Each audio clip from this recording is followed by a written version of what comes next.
थोड़ा सा बताना चाह रहा हूँ आम लोगों के लिए, अपने आम पेशेंट्स के लिए कि थायराइड आई डिज़ीज़ क्या होती है।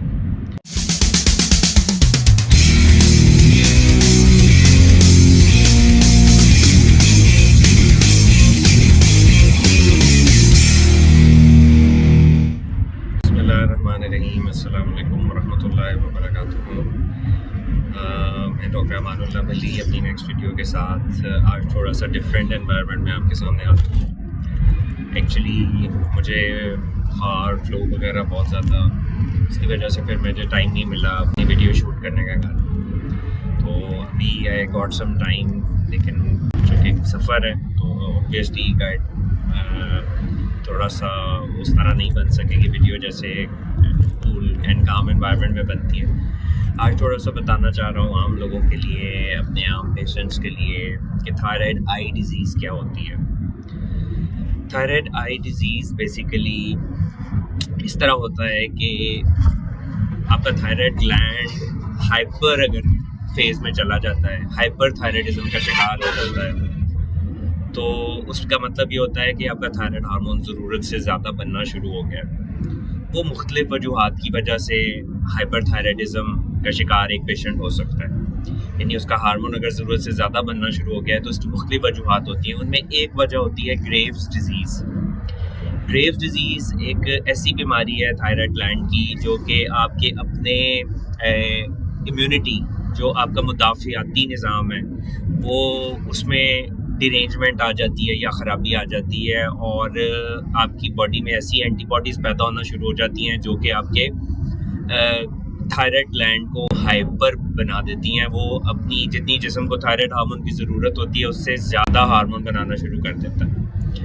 अब ये जो ग्रेव्स डिज़ीज़ है, इसमें ना सिर्फ ये एंटीबॉडीज़ जो हैं वो एक्ट करती हैं आपके थायराइड ग्लैंड के ऊपर, बल्कि वो आपकी आइज़ के ऊपर भी एक्ट करती हैं इंडिपेंडेंटली। इंडिपेंडेंटली का मतलब है कि थायराइड ग्लैंड को वो आँखों, अगर वो थायराइड ग्लैंड को अफेक्ट कर रही हैं तो साथ ही साथ आँखों को भी अफेक्ट कर सकती हैं। कई दफ़ा होता है कि थायराइड ग्लैंड बिल्कुल नॉर्मल काम कर रहा होता है और वो एंटीबॉडीज़ सिर्फ और सिर्फ आँखों को अफेक्ट कर रही होती हैं।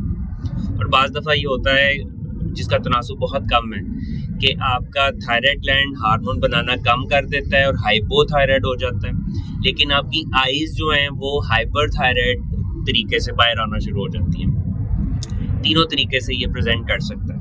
ज़्यादातर ऐसे होता है कि ग्लैंड भी हाइपर चल रहा है और आंखें भी इफेक्ट हो गई हैं ग्रेव्स डिजीज़ के अंदर। और आइज़ किस तरह अफेक्ट हो सकती हैं कि जो हमारे आँख जिस बोन के हिस्से के अंदर मौजूद है, एक बोनी हर तरफ से बोन्स के साथ वो सराउंडेड अल्लाह मियां ने रखी हुई है आँख, कि आँख के ऊपर अगर कोई चोट वगैरह लगती है तो आँख को बचाया जा सके। ये अल्लाह मियां की प्रोटेक्शन का एक निज़ाम है। वो एक क्लोज स्पेस है, उसके अंदर हमारा पूरा आई बॉल जो कि बिल्कुल एक सर्कल में होता है।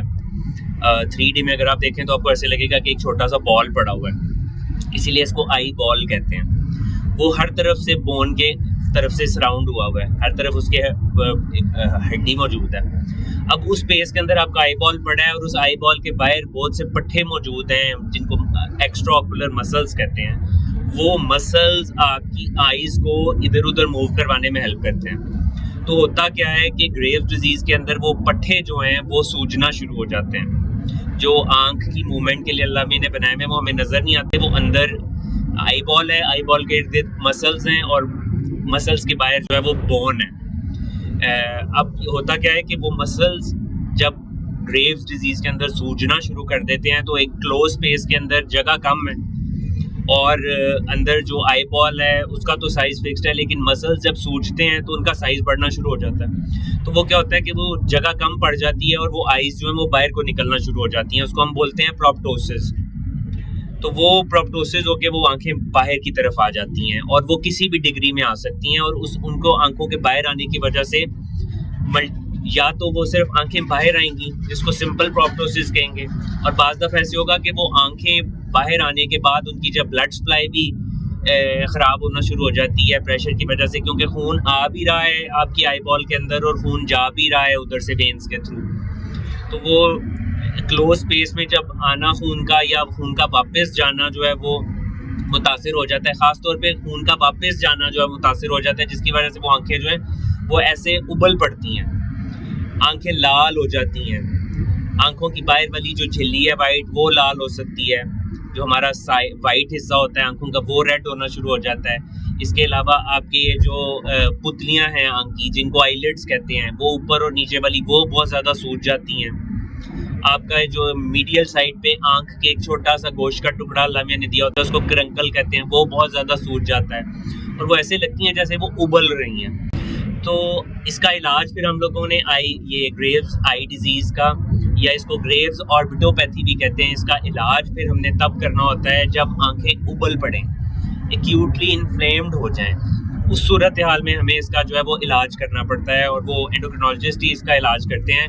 अमूमन हम इंजेक्शंस देते हैं, इंजेक्शंस के अलावा हम लोग ओरल भी ट्रीटमेंट करते हैं और ज़्यादातर इसमें स्टीरॉइड्स दिए जाते हैं। कौन सा स्टीरॉइड देना है, किस डोज में देना है, वो एंडोक्रिनोलॉजिस्ट आपका डिसाइड करता है।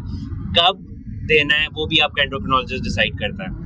आंखें अगर सिर्फ बाहर आ जाती हैं और उनमें कोई सोजिश या इन्फ्लेमेशन नहीं है तो फिर हम उसको ट्रीट नहीं करते हैं, लेकिन फिर हम सिर्फ लोकल मेजर्स उनको बताते हैं। अमूमन आई डिपार्टमेंट को साथ इन्वॉल्व कर लेते हैं, जो कि कौन से आंख में कतरे डालने हैं, आंख को कैसे आपने सोते वक्त रात में कवर करना है, जब आपने बाहर धूप में या मिट्टी में जाना है तो उनको कैसे बचाना है, वो लोकल मेजर्स होते हैं अगर आंखें उबली हुई सिचुएशन में नहीं है तो।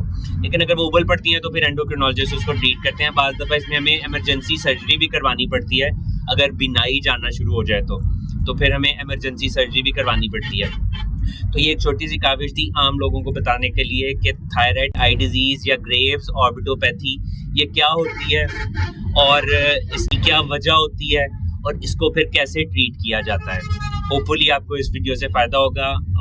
अगले किसी और टॉपिक के साथ फिर दोबारा आपसे मुलाकात होगी। शुक्रिया।